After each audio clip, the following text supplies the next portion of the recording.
rin sa kumpanya. Hindi lang basta nananatili, pero nakikiprint ka rin ng project ng anak mo, ng pamangkin mo. O diba? Tapos galit na galit ka sa mga korap, pero dyan nagsisimula ang korupsyon. Nakikiprint ka ng project, and worse, mag-a-apply ka na sa ibang kumpanya. Pero sa current company mo pa rin ikaw nakikiprint ng resume.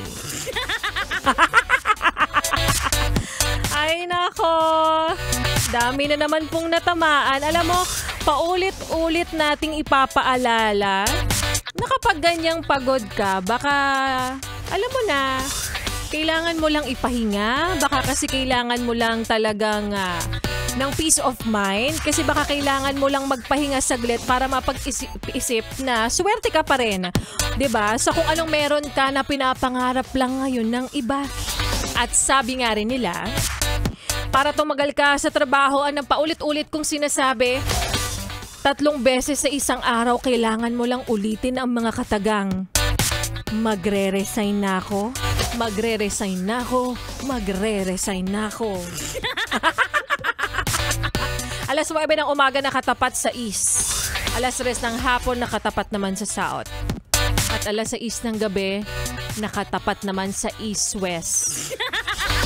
East-west. O diba? Hindi mo namamalayan.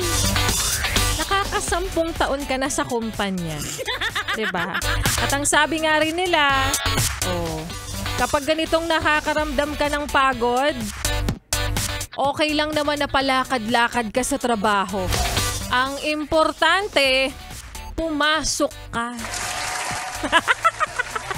At para naman sa mga laging irritable dyan, para dun sa mga, alam mo na, hindi mo alam saan nanggagaling yung galit. Para dun sa mga maldito at sa mga maldita dyan, iwas-iwasang magalit. Kasi tandaan, tataas ang dugo mo, pero hindi tataas ang sahod mo. Alam mo, totoo talaga yung sinasabi nila eh. Naalala nyo yun? Siguro nga kaya wala tayong pera ngayon dahil hindi mo rin sinend yung chain text message sa 20 tao para sinasabi dun na pass this to 10 people kundi maghihirap ka after 10 years. Tingnan mo, after 10 years. Heto ka na. Wala ka pa ring pera. Charot lang. Maayong hapon para sa mga maot at gwapa na yes friend natin. Kasama nyo ng kapiling kachismisan, kakwentuhan at kaututang dila rin. Yes, totoo. Hindi ka nagugulumihanan. Hindi ka rin aalimpungatan para sa mga nagsiesta dyan. DJ Laika Barista na ang iyong napapakinggan 3 p.m. to 6 p.m. dito sa iyong solid na paboritong kabanding ang 101.1. Yes! FM.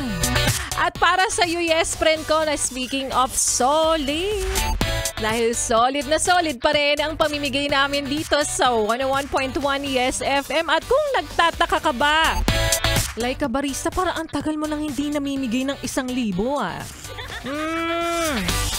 Gaya nga ng aking laging sinasabi, tumutok lang palagi para manalo ng 1,000 para po sa aming Yes FM! Namamas ko po! Solid Merry Christmas! Pasko na! Alam nyo, yes friend, alam ko nag-aabang ka din. Baka naman ikaw na Laika Barista ito.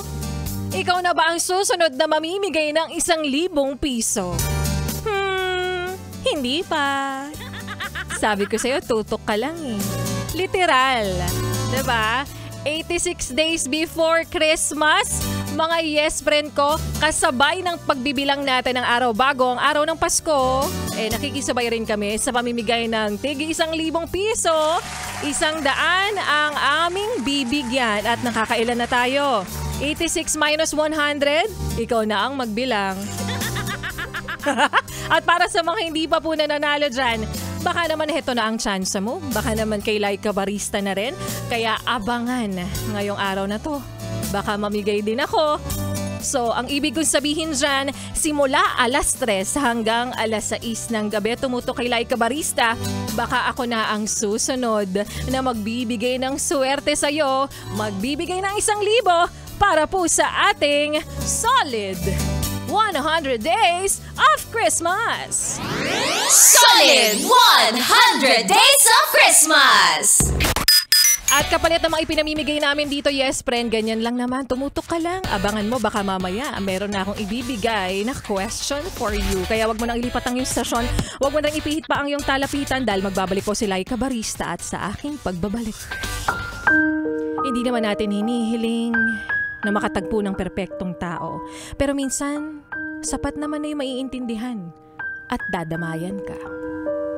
At yan nga, yes, pre, ng kwento na ating mapapakinggan mamaya sa aking pagbabalik para po sa ating Laika Barista Moments.